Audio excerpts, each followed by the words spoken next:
Dear student, आज हम start करते हैं कंपनी खाते।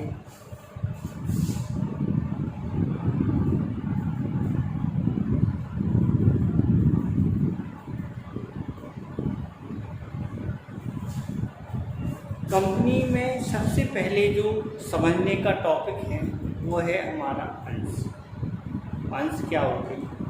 अंश कंपनी का वह भाग होता है जो कंपनी की पूंजी के छोटे छोटे हिस्सों में बटा होता है। ऐसे बांटे गए प्रत्येक हिस्से को अंश के नाम से जाते हैं। देखते हैं अंश कंपनी की पूंजी की अविभाज्य इकाई होती है।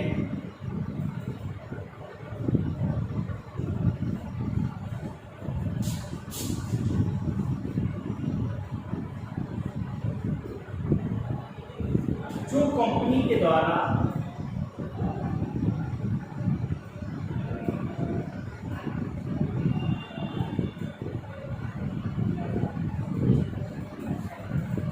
पूंजी प्राप्त करने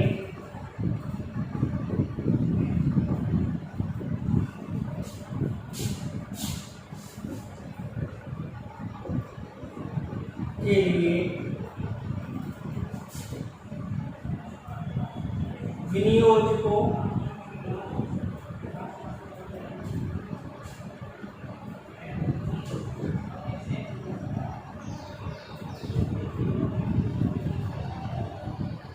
विनियोजकों को बेची जाती है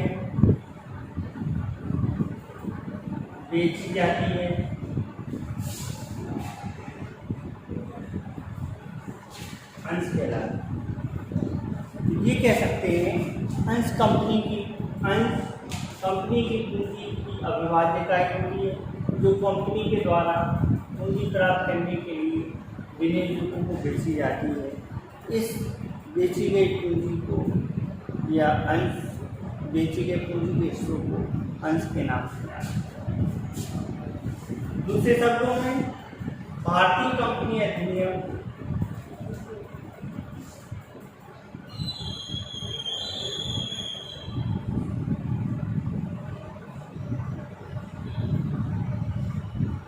2013 के अनुसार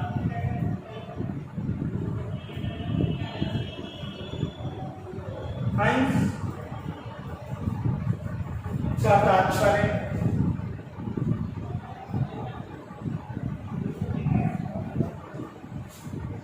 पूंजी के एक भाग से होता है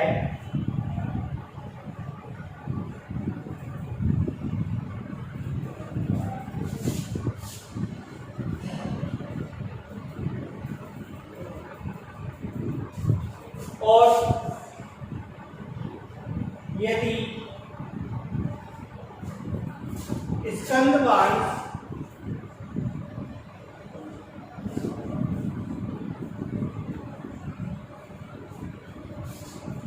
में कोई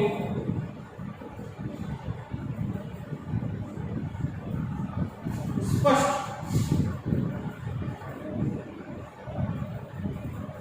अथवा निहित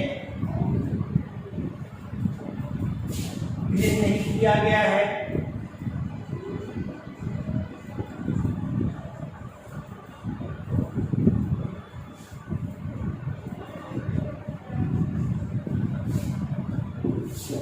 तो इसमें स्कंद नहीं सम्मिलित है। तो इसमें स्कंद ही सम्मिलित है।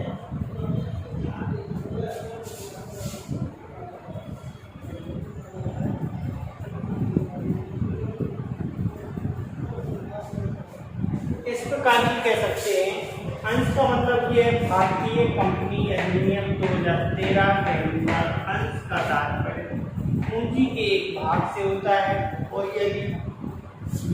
यदि स्कंदवाद में कोई स्पष्ट अथवा निहित भेद नहीं है तो इसमें स्टॉक भी यानी स्कंद भी शामिल है। तो इस प्रकार हम अंश समझ सकते हैं।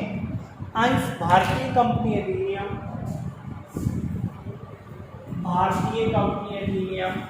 2013 के अनुसार अंश दो प्रकार के होते हैं, एक पूर्वाधिकार अंश, दूसरा समता अंश।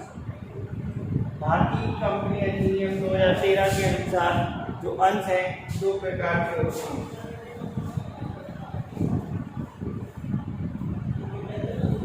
पहला पूर्वाधिकार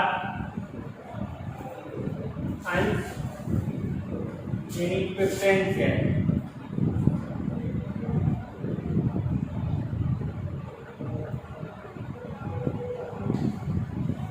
दूसरा आता है समता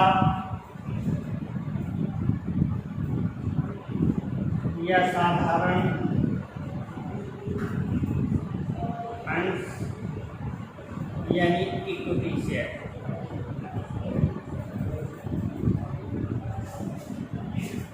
तो इस प्रकार से हम ये कह सकते हैं हमारे अंश दो प्रकार के होते हैं। जो पूर्वाधिकार यानी प्रेफरेंस शेयर होते हैं, इन्हें दो राइट्स दिए रहते हैं। पहला, निश्चित दर से लाभांश मिलता है।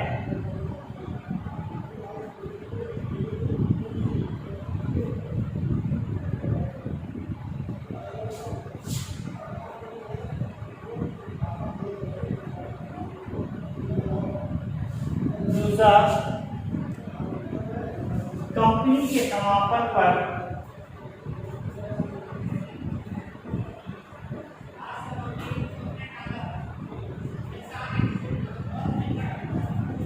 समता अंश तारीख से पहले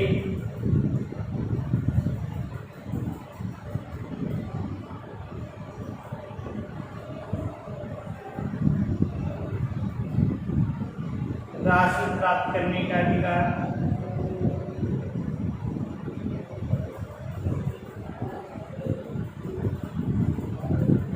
इस प्रकार से हम ये कह सकते हैं पूर्वाधिकार अंशधारियों को दो विशेष प्रकार के अधिकार प्राप्त।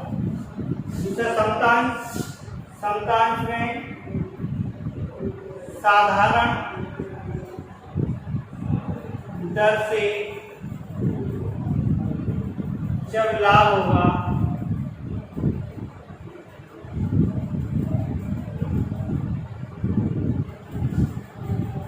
तब लाभांश मिलेगा।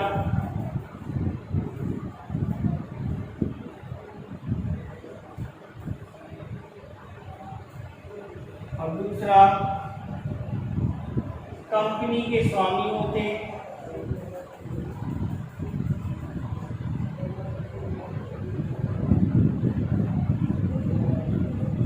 कंपनी की सभा में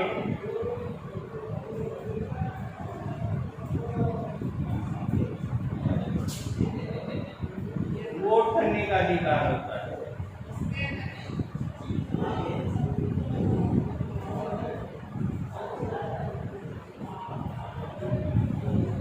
इस प्रकार ये कह सकते हैं कि जो इक्विटी शेयर होल्डर होते हैं वो कंपनी के ओनर होते हैं। इनका कोई ऐसा फिक्स नहीं होता है कि इन्हें किस दर से लाभांश मिलेगा, लेकिन यदि कोई कंपनी लाभ प्राप्त करती है और वह अपने लाभों का बंटवारा करना चाहती है तो वह साधारण रेट से या किसी भी दर से, चाहे अत्यधिक दर हो चाहे कम दर हो, लाभांश दे सकती है। इन्हें कंपनी की साधारण सभा में वोट करने का अधिकार होते हैं। मैनेजिंग डायरेक्टर को सिलेक्ट करने का अधिकार होते हैं। जबकि पूर्वाधिकार अंशधारी को ऐसा कुछ नहीं होता। इन्हें तो बस निश्चित तरह से लाभांश मिलेगा। जैसे अगर 10% लिखा है तो 10% की दर से मिलेगा, 8% लिखा तो 8% की दर से मिलेगा, 9% लिखा तो 9% की दर से, जो भी निश्चित रेट होगा उस रेट से लाभांश मिलेगा। ये कंपनी की एनुअल जनरल मीटिंग में वोटिंग राइट करने के पूरे अधिकारी होते हैं। इस प्रकार के अंशों को साधारण अंश कहते हैं, यानी इक्विटी शेयर। तो दो प्रकार के अंश होते हैं, प्रेफरेंस शेयर, या इक्विटी शेयर। प्रेफरेंस शेयर को दो मुख्य रूप से राइट प्राप्त होते हैं, जबकि इक्विटी शेयर को नहीं। तो ये इन्हें कंपनी के समापन के समय सबसे आखिरी में राशि प्राप्त होती है। ये कंपनी के मुख्य रूप से ओनर। ठीक है, तो इस प्रकार से पूर्वाधिकार अंश समतांश दो प्रकार